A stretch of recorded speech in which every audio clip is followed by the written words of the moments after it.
नमस्कार। आज हम ग्रामीण बस्तियों को प्रभावित करने वाले तत्व फैक्टर्स अफेक्टिंग रूरल सेटलमेंट्स बात करेंगे।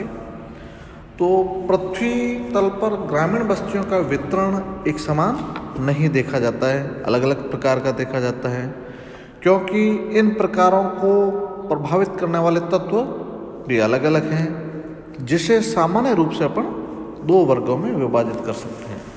एक भौतिक कारक और दूसरा मानवीय कारक।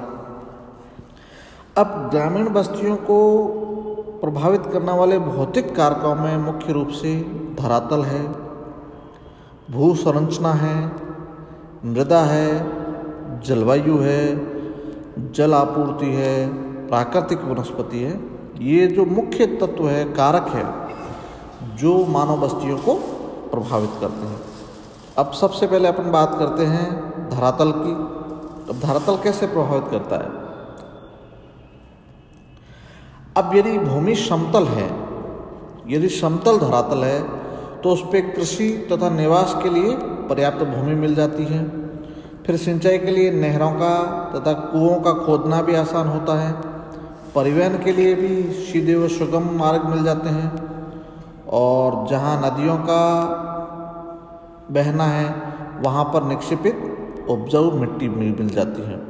तो समतल मैदानी भागों में ग्रामीण बस्तियाँ बड़े बड़े आकार की तथा अधिक संख्या में पाई जाती हैं।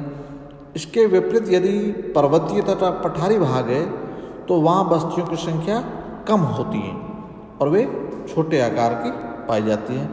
इस रूप में ये धरातल बस्तियों को प्रभावित करता है। अब दूसरा, भूगर्भीय संरचना,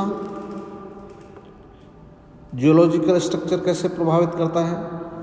तो भूगर्भ संरचना से मतलब है कि ग्रामीण बस्तियों में जैसे भूगर्भीय संरचना में खनिज अधिक है, जहाँ पर जैसे आर्थिक महत्व के खनिज जहाँ निकाले जाते हैं, तो बस्तियों प्रभावित होती है। बस्तियों बसने में जिन स्थानों पर जैसे खनिज अधिक निकलता है, तो वहाँ ग्रामीण बस्तियाँ तथा नगरीय बस्तियाँ दोनों बस जाती हैं। अब यहाँ पर जैसे कि सोने की खान है कहीं पर, तो दूर दूर से श्रमिक आके उसके पास में बस जाते हैं, जिससे बस्ती का विकास हो जाता है। अब तीसरा, मृदा भी कैसे, जैसे उत्तरी मैदान के विशाल मैदान में उपजाऊ मिट्टी है, तो वहाँ पर मानव तथा मानव बस्तियाँ अधिक विकसित होगी। ज़्यादा उपजाऊ होने के कारण वहाँ सघन बस्ती का आकार बसेगा, वहाँ लोग ज़्यादा बसेंगे, घर अधिक पास पास होंगे और उनके खेतों का आकार छोटा हो जाएगा। तो इस रूप में मिट्टी यदि उपजाऊ है तो बस्तियों के बसाव को प्रभावित कर सकती है। अब तीसरा, जैसे अगला है जलवायु। अब जलवायु यदि अनुकूल है तो बस्तियों के विकास और विस्तार को प्रोत्साहित करता है। यदि जलवायु प्रतिकूल होता है तो बस्तियों के विकास में बाधा उत्पन्न करता है। जैसे अति शीत, अति शुष्क, अति उष्ण या अति आर्द्र जलवायु होता है, तो ये मानव बसाव और बस्तियों के विकास के लिए अनुकूल नहीं होता है।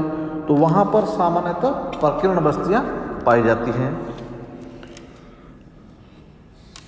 या बहुत अधिक गर्म मरुस्थल है, तो वहाँ भी लोगों का बसाव नहीं होता है। इसलिए जलवायु का भी बहुत बड़ा योगदान है बस्तियों के बसाव में।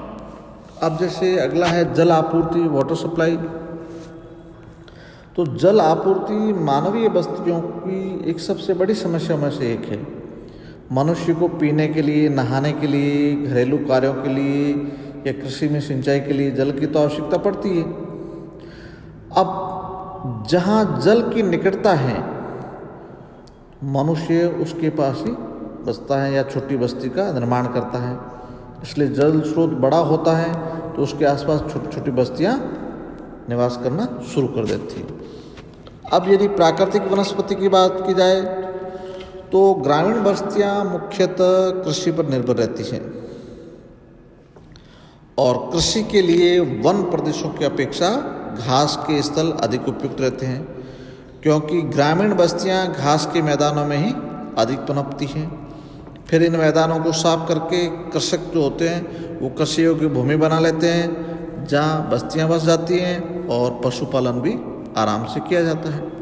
ये तो रहे अपने भौतिक कारक। अब मानवीय कारक क्या है जिसके कारण ये बस्तियों के निर्माण और विकास में योगदान देते हैं। अब जैसे इसमें सामाजिक कारक हो सकते हैं, सांस्कृतिक कारक हो सकते हैं, राजनीतिक तथा आर्थिक कारक मुख्य हैं। जैसे मानवीय प्रवृत्तियाँ हैं। अब मनुष्य शुरू से ही भी ये चाह रहा है कि वो समूह में रहे, उसका परिवार, जाति या सहकर्मियों का हो, जो समूह में बसने की उसमें एक प्रवृत्ति होती है। तो ये मानवीय प्रवृत्तियाँ हैं, इसलिए ये कारक हो सकता है बस्तियाँ बसाने का। जातीय परंपरा, जैसे ग्रामीण बस्तियों में जातीय परंपराएं काफ़ी हद तक प्रभावित करती हैं, क्योंकि एक जाति के लोग एक छोटी बस्ती बना के रहते हैं, फिर दूसरी जाति के लोग उधर दूसरी बस्ती बना के रहते हैं, इसलिए गांव में छोटे छोटे समूह बन जाते हैं। तो ये जातीय परंपरा भी ग्रामीण बस्तियों को प्रभावित करती है। अब सामाजिक संगठन की दृष्टि से देखा जाए तो गांव में पंचायत घर होते हैं, चौपालें बनाई जाती हैं, जहां पर ग्रामीणों के आपसी झगड़े निपटाए जाते हैं। तो इससे भी वहाँ बस्तियों का विकास होता है। और फिर सामाजिक उत्सव होते हैं, जैसे ग्रामीण समाज में मेलों का है, या अलग अलग कोई पंचायत ज़मीन को एक जगह बना के बड़ा, तो वहाँ पर मेलों का आयोजन किया जाता है। तो इस प्रकार से भी ये व्यवस्था बस्तियों के निर्माण में योगदान करती है। धार्मिक प्रवृत्तियाँ हैं, जैसे बहुत से गाँव में जो समस्त ग्रामवासी होते हैं वो किसी एक देवी या देवता को पूजते हैं उसका, तो वहाँ पर एक पूजा स्थल बनाया जाता है और फिर वो पूजा पाठ के लिए मंदिर बनाते हैं, मस्जिद बनाते हैं, गिरजाघर हैं, गुरुद्वारा है। तो ये धार्मिक प्रवृत्तियाँ भी प्रभावित करती हैं। और दूसरा आर्थिक और सामाजिक अंतर्निर्भरता। अब सामान्यतः ये देखा जाता है कि गांव में मुख्य निवास होता है जो किसान होते हैं, जो कृषि कार्य करते हैं, जो अपने कृषि कार्य में चलाने के लिए लोहार हैं, बढ़ई है, कुम्हार है, जुलाहा, धोबी, इन आदि पर इनको निर्भर रहना पड़ता है, क्योंकि इन लोगों के मकान भी गांव में ही होते हैं, परंतु ये अलग माहौलों में रहते हैं। कई बार ऐसा होता है कि 1, 2, 3 छोटे छोटे गाँव के लिए एक ही गांव में एक लोहार होता है या बढ़ई होता है, इसलिए आर्थिक और सामाजिक अंतर्निर्भरता बनी रहती है। अब